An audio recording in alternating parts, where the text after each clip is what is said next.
নমস্কাৰ, মই মহিলা নাগাৰা নামৰ পাঠক দুলুমণি নাথ। সমূহ অসমবাসী ৰাইজলৈ মই ইংৰাজী নৱবৰ্ষৰ লগতে ভোগালী বিহুৰ আন্তৰিক অভিনন্দন জনাইছোঁ।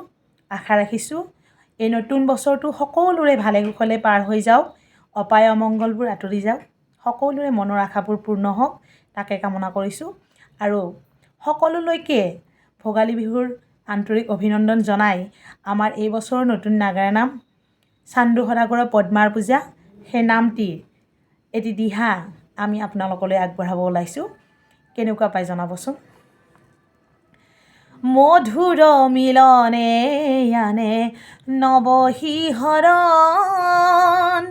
মধুৰ মিলনে আনে নৱশিহৰণ, বিধিৰ লিখন জানা নাযায় খণ্ডন, বেউলা আৰু লক্ষিন্দাৰে মেৰ ঘৰৰ ভিতৰে, বেউলা আৰু লক্ষিন্দাৰে মেৰ ঘৰৰ ভিতৰে, মহাৰংগে কৰিছে শয়ন,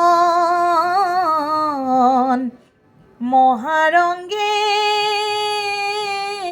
কৰিছে শয়ন, মধুৰ মিলনে আনে নৱশিহৰণ, মধুৰ মিলনে আনে নৱশিহৰণ। ধন্যবাদ।